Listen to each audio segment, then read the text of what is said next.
Hello and welcome. It's time for our RA lesson for the month of April. My name is John Otten. I'm the RA consultant for Kentucky WMU and Kentucky Baptist, and I'm glad you can join me today.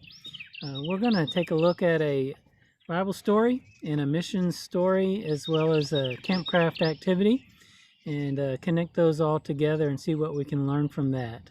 You know, this past Sunday we celebrated Easter. And I hope you had a wonderful time with your family and your church as you worship the risen Lord Jesus Christ.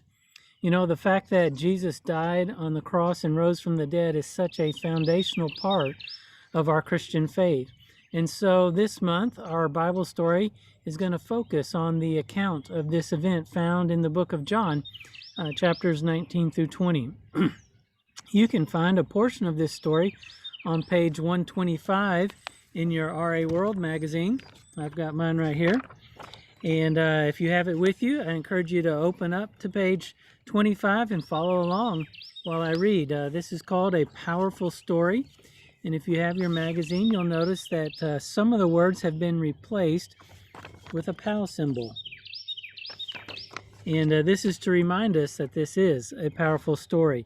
So I'm going to read, and I'll probably pause just a moment so you can think about what word might belong in that space, and then I'll say the word and proceed with the story.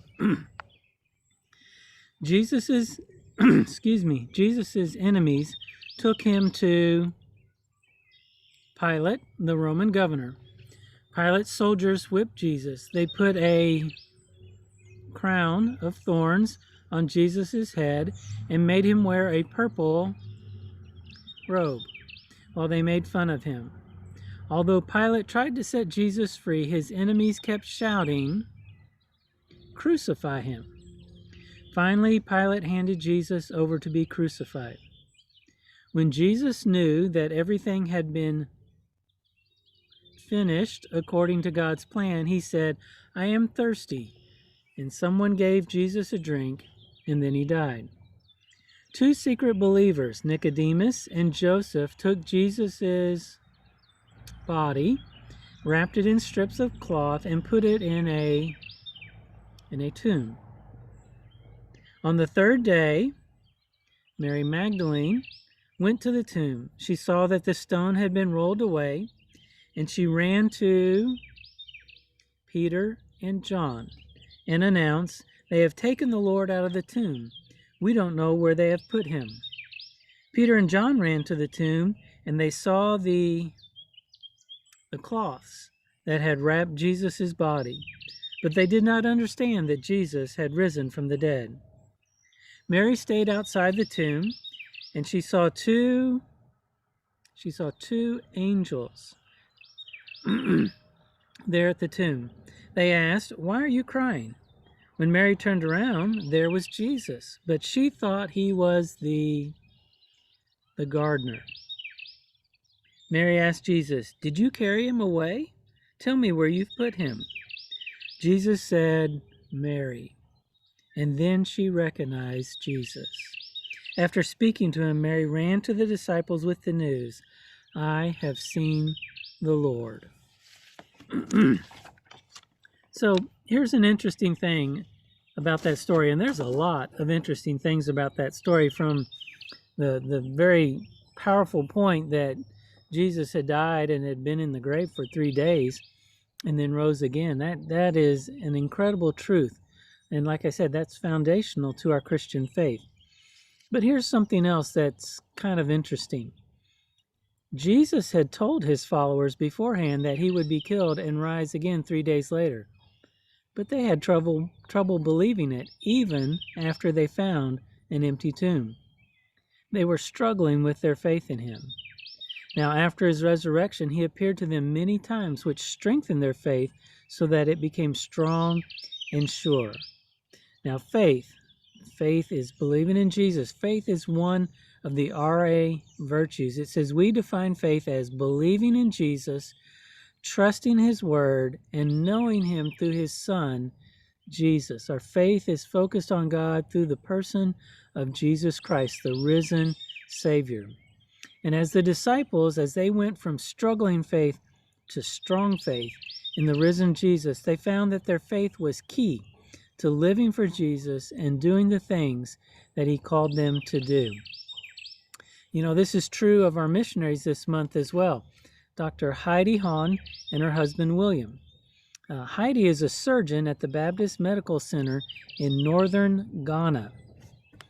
And William, he works with media, and he uses media like videos and things like that to share the stories of the Mamprusi people who lived there in Ghana.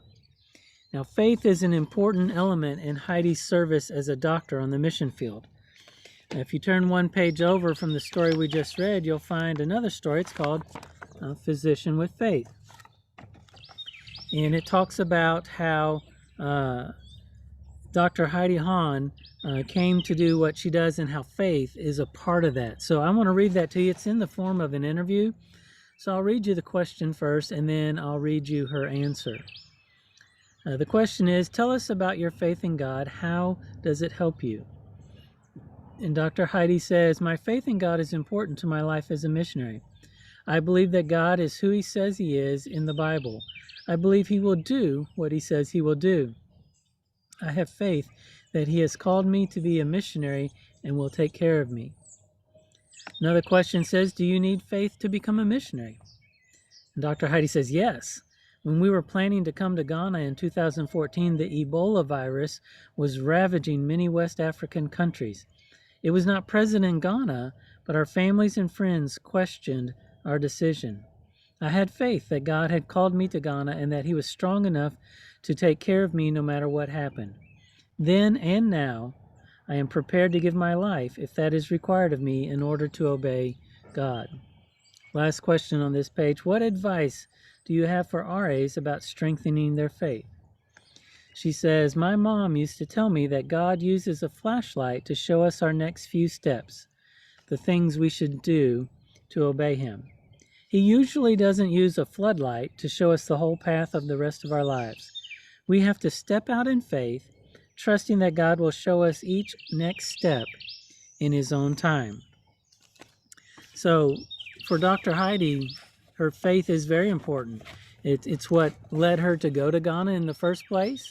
It teaches her that she can trust God even in the most difficult times. And she says it's how she follows God really on a regular basis. Is he's showing her the next few steps, and in faith she takes those steps, trusting that he will show her the next ones after that. And we can live that way too as royal ambassadors and just as believers in Jesus Christ. We can put our faith in him and trust him, knowing that he will do what he's called us to do, and he will show us the way a step at a time. Now there's some other things here I want you to hear about Dr. Heidi. This is actually in the RA Leader book, so if you're a leader, you can find this on page 26 of the RA Leader magazine. And here Dr. Heidi Huan shares some stories about her work as a doctor and how that work has opened doors for her to share the good news about Jesus. Dr. Heidi says, I try to share the gospel with all my patients. Sometimes they will show up with advanced cancer. I urge them not to spend money on local, quote, medicine men or other treatments. I explain that even though they have a very poor health outlook, they can find hope in Jesus. One of my patients, and she calls him Kofi, though that's not his real name, Kofi came to us with severe pain in his abdomen. I did an emergency operation because he was in serious need of treatment. He healed well. I spoke to Kofi about Jesus, but he wasn't ready to respond. 2 months later, Kofi was back with the same problem. This time he did not need surgery, but he was still sick and scared. I read Kofi a Bible story about Jesus healing a sick man. Kofi and his wife began to understand that Jesus cares about their physical and spiritual needs. Kofi and his wife decided to follow Jesus. Another patient, she calls him Finn. Finn had a very serious disease. We could no longer do anything to help. Finn and his family just wanted to go home. Before they did, I talked to Finn about the hope he could find in trusting Jesus. In front of his Muslim family, Finn accepted the gift of salvation that only Jesus can give. His life on earth ended just days later, but his life with Jesus had just begun. And Dr. Heidi has many more stories like that she could tell about how serving in Ghana and helping people with their medical needs and their physical needs and doing emergency surgery and other things like that, how that's allowed her to share the hope of Jesus Christ with people who need to hear that so desperately. You know, helping meet people's needs often leads to opportunities to talk about Jesus. I talked a little bit about this in March of last year during one of my video lessons. That lesson was about the Good Samaritan, and I showed how we could make a personal first aid kit and be ready to help others in need. So in this lesson, I want to revisit that skill. For those who may have started watching these videos later in the year, but this time, as we do this skill, I'm going to give it a little bit different application. When we talked about it before, we talked about how having a personal first aid kit with us as we went hiking or biking or things like that would enable us to be ready to help somebody else who maybe, you know, had a need. They had scratched their arm, or they had gotten a cut, or a bug bite or something like that.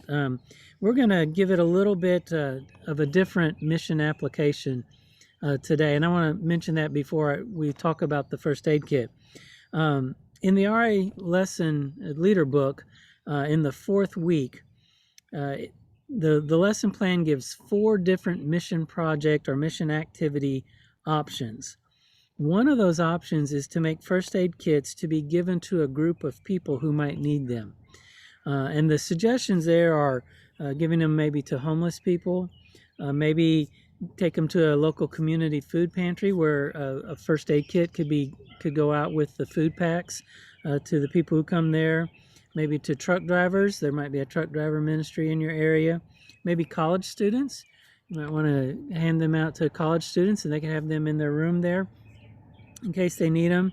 And other groups like that. Maybe even a team of some sort, a volleyball team or a softball team or a baseball team or a fishing team even. There's fishing teams here in Kentucky. So, you know, something like that. But find a way to, or a group, I'm sorry, to give this to, and use that as an opportunity to maybe have a conversation about Jesus Christ. So let's talk over this kit. And the reason I mentioned this in this application, let me do that one more thing before we get into the first aid kit. Most of the items in a personal first aid kit, you're only going to put 2 or 3 of those items in there. But normally you go to the store and you have to buy them in a box of 10, 15, 20, 50, or even more. And so you always end up having to buy more than you need, but they're all pretty relatively cheap. And so you could actually buy what you need to make one kit, but also make probably another 10, 9 or 10 if you wanted to, and then have those to hand out. One other idea that you might could do, and this is related to handing them to homeless people. There's a lot of folks who put together packs of food, snack foods, non-perishable foods, so like granola bars, energy bars, cans of cans of meat or vegetables or fruit or things like that, and they'll keep several of these in their car. And if they come to one of those intersections where there's a homeless person looking for help, they'll hand them one of these food packs so that person gets something to eat. And so the idea to go along with that is to take your first aid kit and put that in with the food pack and give them both. So that's a great idea, I think, and you might consider doing that in your community. So let's talk about the first aid kit. Let's review what needs to be in there. And I've got one here all put together. The one I did in March of last year, I put it in a sandwich bag. But this one is in a quart-sized bag instead of a sandwich-sized bag. And the main reason is because nowadays we're having to use these a lot. And so I thought it would be a good idea, if you're going to be handing these out to people, to include a paper mask. And like I say, you can buy these like $1.50 to a box. So you got plenty of them, and they're not real expensive. So I've got a paper mask inside my first aid kit. I also have, pull some of this out here. I also have bandages of several different sizes. I've got some real small ones there, next size up there, and some slightly larger there. And you can put 2, 3, 4 of these in your first aid kit. I also have some gauze bandages as well. And I have just a couple of different kinds here. They come in little packs like this, and you can just unwrap those.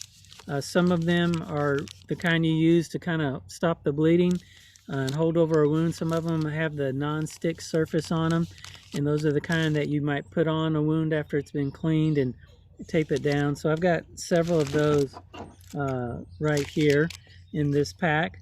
And of course, if you got those kind of pads that you're going to use, you're going to want some kind of adhesive tape. And so I have a roll of paper adhesive tape.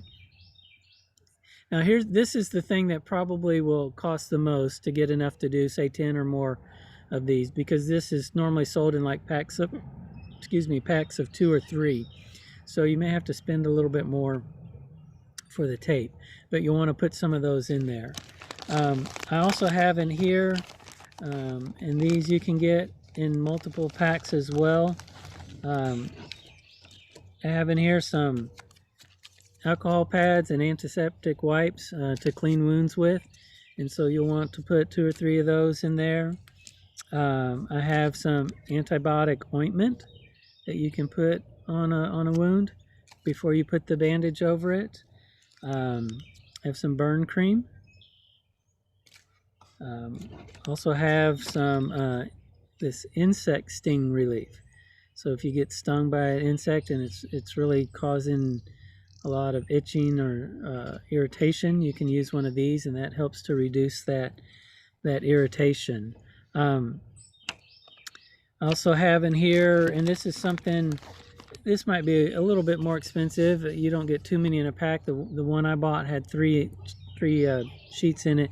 This is moleskin, and you use this if you get blisters on your toes or heels or things like that, and you can cut it to the shape you want and put it there on your foot.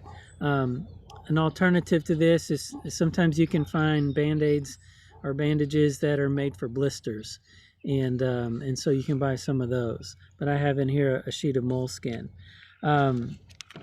And then a couple other things. I've got these little packs of hand sanitizer, and use that to keep the hands clean. You don't want to put a lot of different kinds of medicines in there because you don't know what people might be allergic to.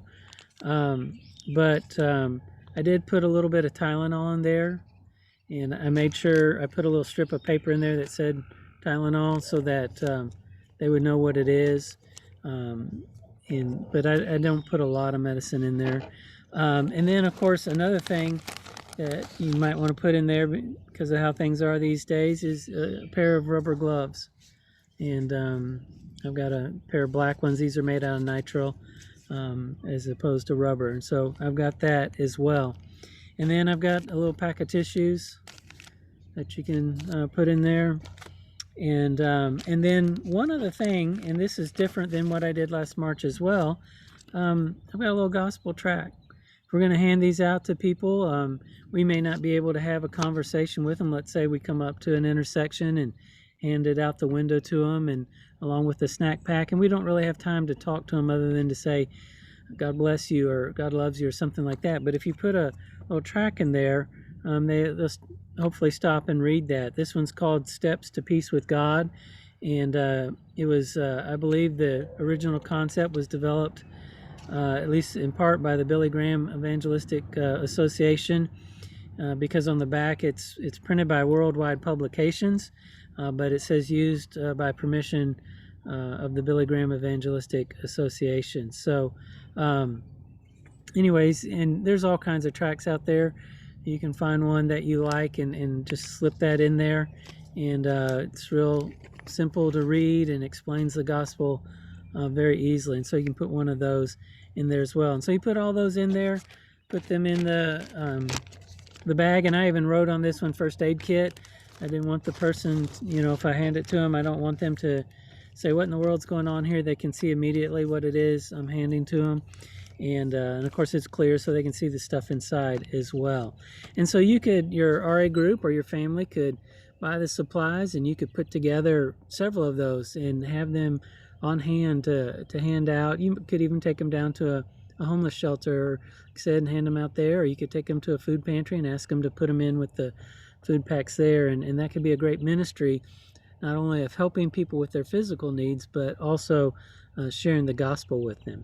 Now, if you're going to make a first aid kit for your own personal use, if for hiking or biking or camping or things like that, there's a few other things you might want to include in it, and I've talked about these before, one back in March, and then we also talked about, you know, things you want to do to stay safe while you're hiking. But these are just a couple extra things you might want to take with you, and a few of them you might even want to put in the first aid kit you would hand out to somebody else.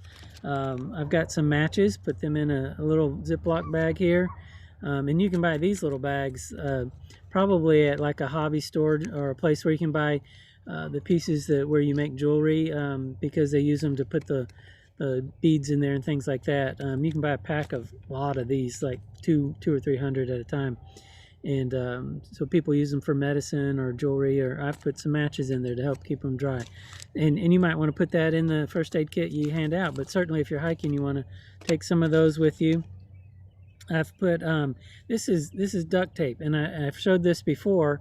I just took some duct tape and I pulled off, you know, started pulling off the roll about 3 inches worth, and then I folded it back on itself and stuck it to itself.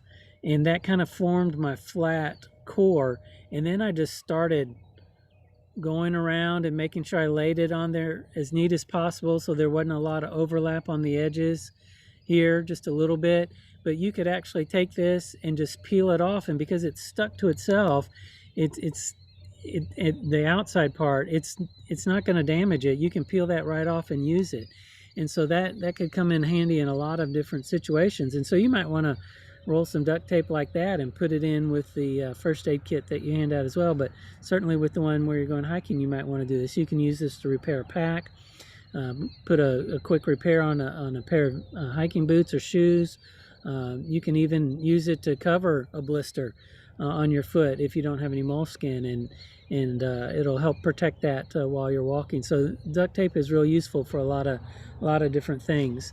Another thing that's kind of interesting is some foil, and you can use this in a lot of different ways. You can shape it into a cup for a drink of water. You could use it, literally you could boil water in it on a small fire that you started with your matches with some twigs and stuff, and you could boil some water and make sure it's, you know, it's clean as long as you boil it. You could use it to make a bowl to eat out of. You could use it in patching something as well. That, along with the duct tape, you could make a patch with it. So a little piece of foil might come in handy when you're out hiking. Another thing, we talked about this with the safety, or, well, first this is just a rubber band, and you might throw, this one's kind of big, but you can put a smaller one in there, but you never know when you might need that to, you know, make some kind of repair as well. So just a nice sturdy rubber band I've got in mine. And then a couple of safety issues. One is a whistle, and we talked about when we talked about what to do when you get lost is, if you take a whistle with you, instead of having to yell and wear your voice out, you can blow this whistle. 3 sharp blasts on a whistle is a kind of a universal signal that someone is in need of help. So having a whistle with you in your first aid kit or your emergency pack is a great idea. And then lastly, I've got my compass in here, and so you want to get one of those. That's a great thing to keep in your first aid kit or emergency pack to take with you as well. Like I said, that's kind of your basics of a simple little first aid kit, and you can put all that together in a quart size plastic bag with the zip top on it, and you can have that out. hand that out, excuse me, to people who it would come in handy to. One final note on the personal first aid kit, making those satisfies not only that mission project for the month of April, but it also satisfies the first aid requirement, one of the first aid requirements for the Discover 3 patch. And if you make a group first aid kit, so you would put more things in there like a little pair of scissors and some things like that. If you make one of those, it will satisfy a first aid requirement for the hiker patch. And so knowing how to do this is a great idea, and it also helps you to earn one of those Campcraft patches. So appreciate you joining me today for this lesson, and I hope you enjoyed hearing about Dr. Heidi Huan and how she her faith has led her to the mission field to work as a surgeon there in Ghana, as a doctor helping people in need, and how that faith is centered in Jesus Christ, the risen Lord, and trusting in Him allows her to do many amazing things, and it also is what she tells people about. You know, she's found hope in Christ, and so she wants others to know that hope in Jesus Christ as well. And I hope you are active sharing your faith, and this project is a great way to do that in your community. All right, thanks for joining me, and we'll talk to you later.